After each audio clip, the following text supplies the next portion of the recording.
किसी गांव में रघुदास नाम का एक लकड़हारा रहा करता था। वो लकड़ी काट कर गांव गांव घूम कर बेचा करता और उससे जो पैसे मिलते उसी से अपना गुजारा करता था।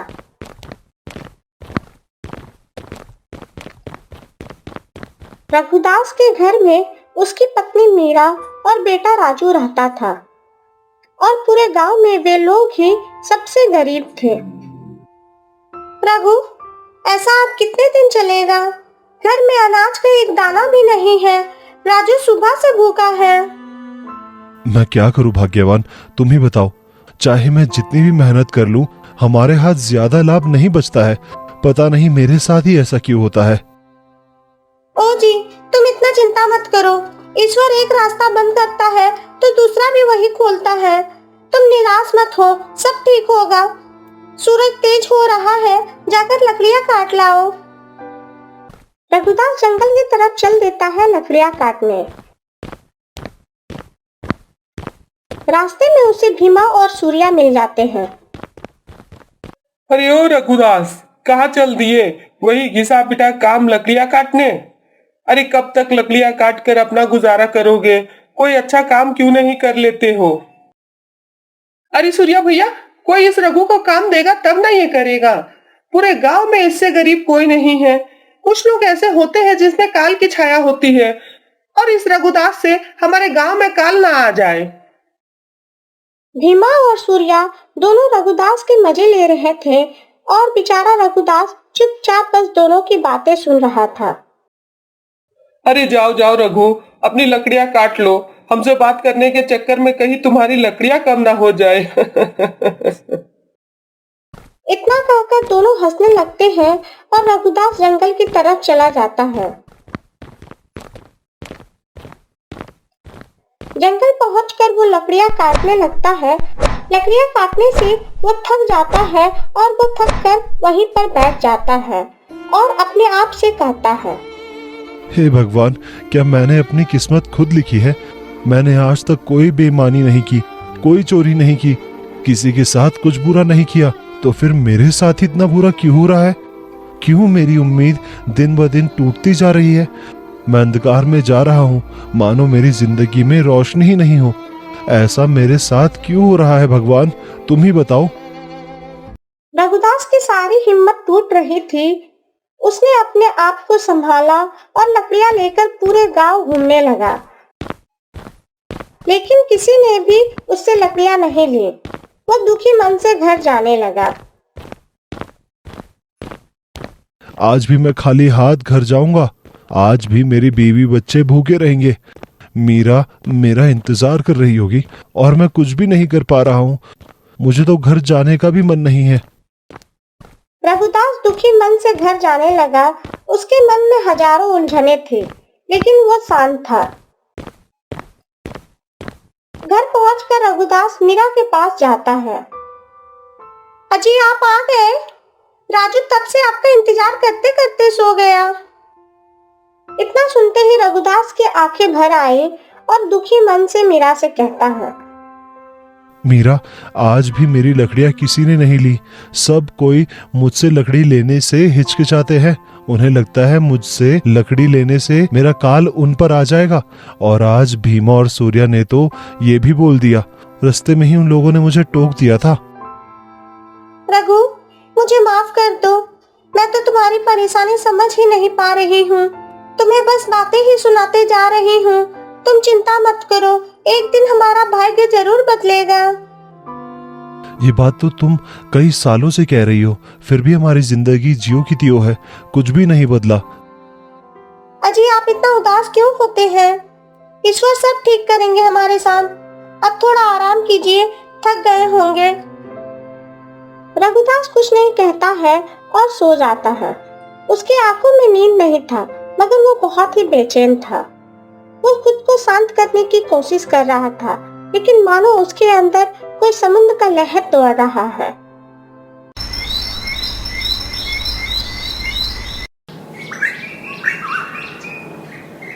अजी सुनो, घर में खाने का कुछ भी नहीं है।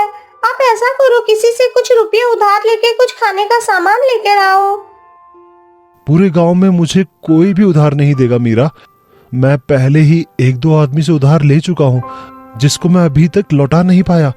सबको लगता है मैं पैसे उधार लेकर वापस नहीं करता। मुझ में अब इतनी हिम्मत नहीं है कि मैं अब किसी से उधार मांग सकूं। रघु, उदास मत हो, मुझे हमारी चिंता नहीं है। मुझे तो बस राजू की फिक्र है हो रही है। वो भूखा ही सोया था कल, इसलिए मैंने उधार लेने को कहा।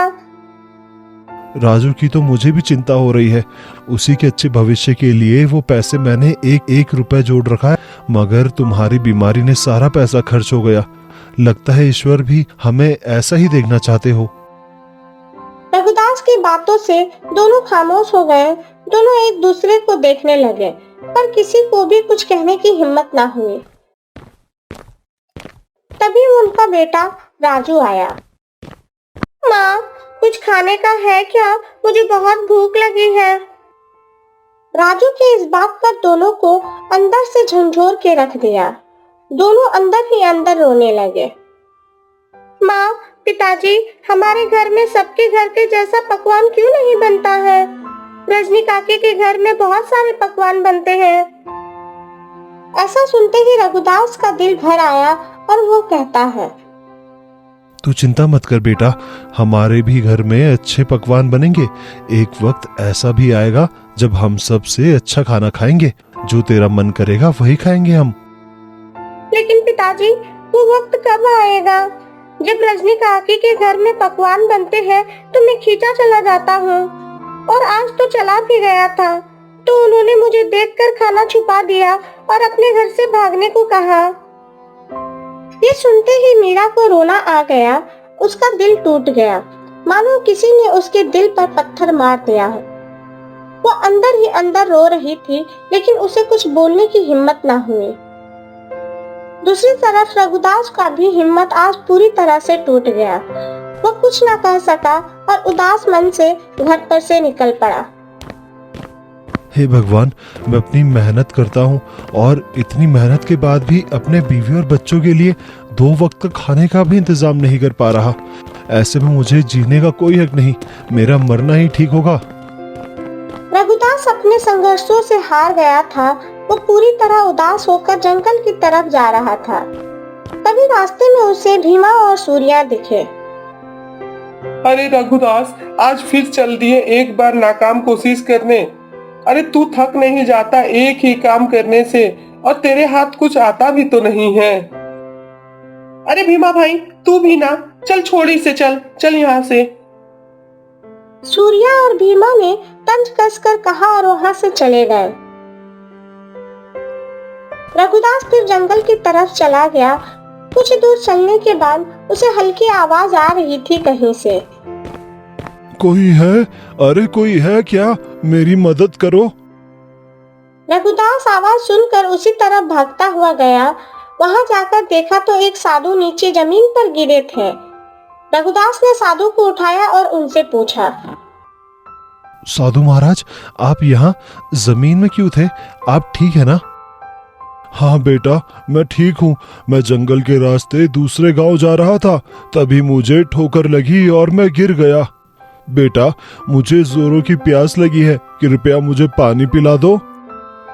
रघुदास इधर उधर देखता है, फिर साधु से कहता है, साधु महाराज, पानी तो मैं आपको अवश्य ला दूंगा, किंतु इस गहरे जंगल में मुझे पानी कहाँ मिलेगा?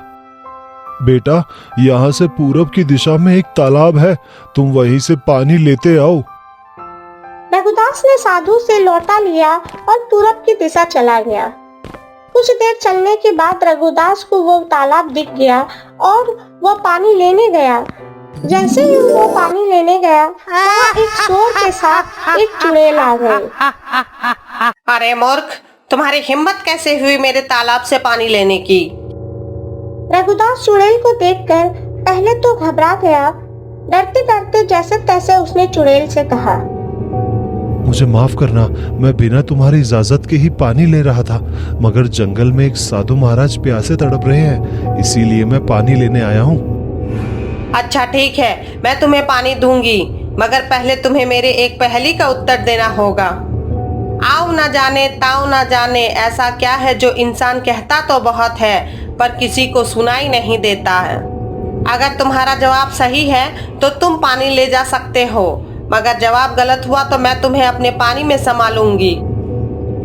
इतना सुनते ही रघुदास पहले तो घबरा जाता है, फिर थोड़ी देर सोचने के बाद कहता है, इस पहेली का उत्तर है अपना मन। मनुष्य अपने मन में तो बहुत कुछ बोलता है मगर किसी को भी सुनाई नहीं देता। रघुदास की बातों से चुड़ैल खुश होकर कहती है, आज तक किसी ने भी मेरी पहेली का उत्तर नहीं दिया। तुम पहले ऐसे व्यक्ति हो जो मेरे पहेली का सही उत्तर दिए हो। मैं आज बहुत खुश हूँ। तो मांगो, तुम क्या मांगते हो मुझसे? इतना सुनते ही रघुदास सोच में पड़ गया। उसे समझ ही नहीं आ रहा था कि वो क्या मांगे।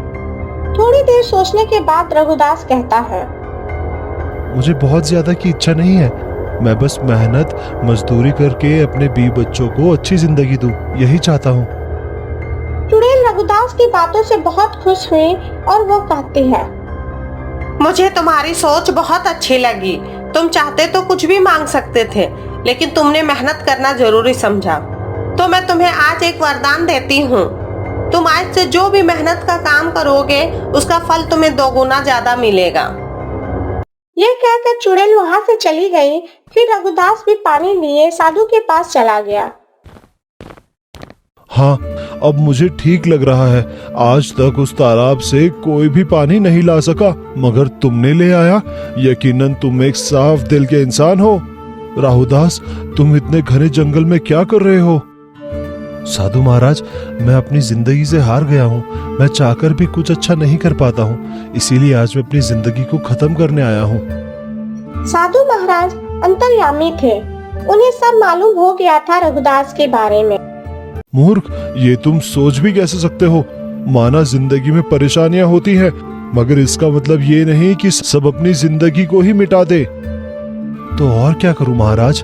मैं कुछ भी अच्छा करने जाता हूँ, मेरे साथ बुरा ही हो जाता है। मैं अपने बीवी बच्चे तक का पेट नहीं भर पाता, तो क्या फायदा ऐसी जिंदगी का महाराज? तो फिर तुम्हारे मरने के बाद उनका क्या होता, ये सोचा है तुमने? तुम तो इससे उन लोगों का आखिरी सहारा भी छीन रहे हो। साधु की बात सुनकर रघुदास खामोश रहा। वो कुछ भी कहने की हिम्मत ना कर सका। थोड़ी देर सोचने के बाद साधु ने अपने चमत्कार से वहाँ एक गाय ले आए और रघुदास से कहा, राहुदास, ये एक मायावी गाय है। इसे मैं तुम्हारी ईमानदारी और मेहनत के फल स्वरूप भेंट कर रहा हूँ। आज से तुम इसका भरपूर ख्याल रखना और इसे अपनी बेटी की तरह समझना। रघुदास गाय लिए अपने घर चला गया। घर पहुंचकर वो अपनी पत्नी को बुलाता है। मीरा गाय देखकर हैरान हो जाती है, फिर कहती है, रघु, ये तुम गाय कहाँ से ले आए? ये गाय तुम्हें कहाँ मिल गई? रघुदास ने मीरा को साधु की सारी बात बता दी। ओ जी, अगर साधु महाराज को कुछ देना ही था तो कुछ धन ही दे देते। ये गाय क्यों ले आए? इस गाय का हम क्या करेंगे? और वैसे भी हमारे खाने के लाने पड़े हैं, तो हम इस गाय को क्या खिलाएंगे? मीरा, साधु महाराज ने ये गाय मुझे भेंट में दी है और भेंट को भला मैं कैसे मना कर सकता हूँ? ठीक है, पर अब तुम इस गाय का करोगे क्या और इसको खिलाओगे क्या? ईश्वर ने आज तक जैसा हमें खिलाया है इसी में खिलाएंगे, और कल से मैं हमारे पिछले वाली जमीन में काम करूंगा और उसी में गाय मेरी मदद करेगी। रघुदास की बातें मीरा को अटपटे लगे, लेकिन वो कुछ न बोली। और वो गाय इतनी सुंदर थी कि जो भी उसको देखता मोहित हो जाता। अगली सुबह रघुदास अपनी गाय को लेकर खेत की ओर चल देता है। खेत पहुंचकर रघुदास अपने पूरे खेत को जोतता है। पूरे खेत को जोतने के बाद वो घर चला जाता है। घर पहुंचकर देखा गांव का चौधरी वहीं पर मौजूद था। अरे चौधरी जी, आज आप इधर कैसे आए? मुझ गरीब के घर कैसे आना हुआ? और मैं गरीब भला आपकी क्या मदद कर सकता हूँ? हाँ, तुमसे कुछ काम था इसलिए आया। दरअसल आज मैंने तुम्हारे पास एक गाय देखी जो बहुत ही अधिक सुंदर लग रही थी। मैं उस गाय को खरीदना चाहता हूँ। मीरा कुछ कहने ही वाली थी कि रघुदास बोल पड़ता है। अरे नहीं नहीं चौधरी जी, मैं वो गाय नहीं बेचूंगा। अरे रघुदास, तुम इस गाय का करोगे क्या? मुझे दे दो। मुझे सुंदर जानवरों को अपने घर में कैद करके रखना बहुत अच्छा लगता है। बताओ कितने पैसे दूं तुझे? चौधरी जी, ये गाय बिकाऊ नहीं है, मैं इससे खेती करूंगा। बाकी आप यहाँ आए हैं तो आपका बहुत धन्यवाद। अरे रघुदास, तू गरीब का गरीब ही रहेगा। मैं तुझे इतना अच्छा मौका दे रहा था धन कमाने का, पर तूने तो वो भी व्यर्थ कर दिया। अब समझ में आया तू इतना गरीब कैसे है। चौधरी गुस्से में वहां से चला गया। चौधरी के जाते ही मीरा बोले, रघु, ये तुमने क्या किया? चौधरी जी पैसे दे रहे थे हमें, दे देते उस गाय को। उस पैसे से हमारी आर्थिक स्थिति भी ठीक हो जाती। मैं जानता हूँ कि हमारी आर्थिक स्थिति ठीक हो जाती, मगर साधु महाराज ने कहा था इसे अपनी बेटी की तरह पालना, और कोई अपनी ही बेटी का सौदा कैसे कर सकता है? रघुदास की बात सुनकर मीरा चुप हो गई। अगले दिन रघुदास सुबह सुबह ही अपनी गाय को लेकर खेत चला जाता है। खेत जाकर उसने बैगन के बीज बो दिए और देखते ही देखते कुछ ही दिनों में बैगन के पौधे निकल आते हैं, जिसे देखकर तो रघुदास को खुशी का ठिकाना ना रहा। उस चुड़ैल ने कहा था मैं जो भी मेहनत करूंगा उसका फल मुझे दोगुना मिलेगा। अब मुझे लगता है ये सच भी है। मेरे बैंगन के पौधे कितने जल्दी से बड़े हो गए। फसल लगाए कुछ ही दिन हुए थे कि फसलों में बैंगन आना शुरू भी हो गए थे। पूरे खेत में बैंगन ही बैंगन दिख रहे थे। रघुदास और मीरा दोनों खेत देखने आए। देखो मीरा, मेरी मेहनत और लगन ने रंग दिखाया है। हमारे खेत में कितनी अच्छी फसल आई है। हाँ रघु, ये तो सच में तुम्हारी मेहनत का नतीजा है, और इस गाय ने भी तुम्हारा बहुत साथ दिया जिसे मैं बेचना चाहती थी। रघुदास ने बैगन तोड़े और उसे बाजार जाकर बेच दिया। चुड़ैल के वरदान के कारण जितने बैगन तोड़ते उतने वापस आ जाते। रघुदास ये सब देखकर सारी बात समझ गया। अब धीरे धीरे करके रघुदास का व्यापार भी शुरू हो गया, और अब गाय ने भी दूध देने शुरू कर दिया था। अब रघुदास और मीरा खेतों में काम करते, फिर सब्जियों को बाजार में ले जाकर बेच देते, और गाय का दूध भी बेचकर उन्हें अच्छे खासे पैसे आ जाते थे। रघुदास और मीरा दोनों अब गाय का भी अच्छा से ख्याल रखते हैं। इसी तरह से अब रघुदास और मीरा की जिंदगी आसानी से गुजरने लगती है।